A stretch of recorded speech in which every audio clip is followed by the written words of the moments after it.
Fala, meus amigos, tudo bem? Hoje eu vou gravar aqui mais uma aula para vocês. Eu nem sei como é que tá o áudio, cara, que tá chovendo pra caramba, tá caindo um pé d'água. Eu não sei se o barulho da chuva tá interferindo aqui no áudio, mas vamos lá, vamos gravar essa aula aqui para vocês. E nessa aula eu vou falar sobre os padrões funcionais e como que a gente pode montar um circuito utilizando esses padrões funcionais para ficar o mais completo possível, tá? Então olha só, quando a gente fala sobre os padrões de movimento,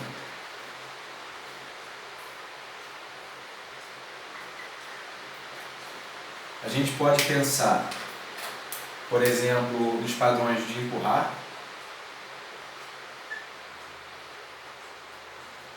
no padrão de puxar, padrão de agachar, o padrão de saltar, o padrão de correr. E a gente poderia também colocar o padrão de levantamento, tá? Que eu vou explicar o que é aqui. Que eu vou distinguir, por exemplo, o agachar do levantamento. O padrão de empurrar, a gente pode dividir o padrão de empurrar na vertical e o padrão de empurrar na horizontal. O padrão de puxar, a mesma coisa. A gente pode dividir o padrão de puxar na vertical e o padrão de puxar na horizontal. O padrão de agachar, como eu disse para vocês que eu vou diferenciar o levantamento do agachar, seria o que a gente chama de dominância de joelho. E para o padrão funcional do dia a dia, a gente poderia colocar isso aqui como, por exemplo, um sentar e levantar, por exemplo, de alguma cadeira. Tá? Correr, né? Movimentos de correr. O levantamento a gente colocaria como, por exemplo, dominância de quadril. Então, o movimento de agachar, por exemplo, ele se difere, né, do movimento de levantamento, porque o agachar, geralmente a gente vai ter uma dominância de joelho, tá? E no levantamento, tá, a gente teria uma dominância de quadril. E aqui a gente pode, por exemplo, colocar um movimento do dia a dia de pegar um objeto, por exemplo.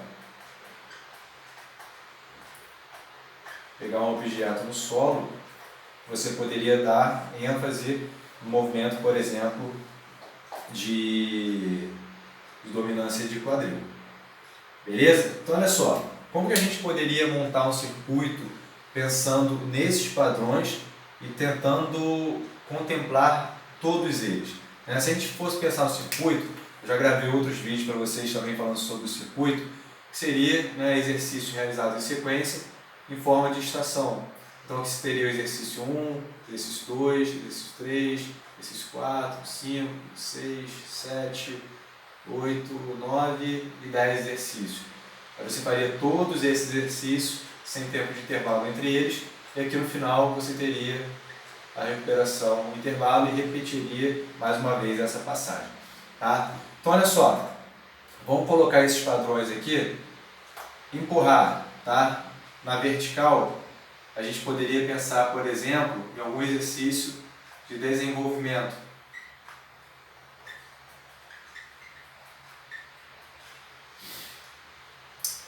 Um exercício de agachamento, por exemplo, com peso corporal.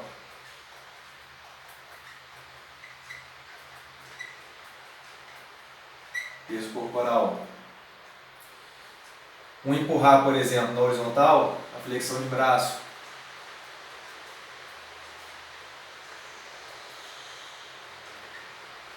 Padrão de empurrar na horizontal. Então já foi na vertical, já foi na horizontal e já foi o agachamento. Tá? Vamos botar agora um levantamento. Por exemplo, um deadlift. Deadlift, tá? Que a gente poderia botar o Romanian, por exemplo. que é uma das variações do levantamento terno. Então, dominância de quadril já foi também, tá? Você poderia botar um sprintzinho, que seria, por exemplo, a corrida, já foi. Poderia botar os padrões de puxar agora, puxar poderia ser uma remada. Uma remada que teria, uma remada, por exemplo, um TRX, tá? Que seria uma puxada na horizontal. Saltar, pular corda, por exemplo.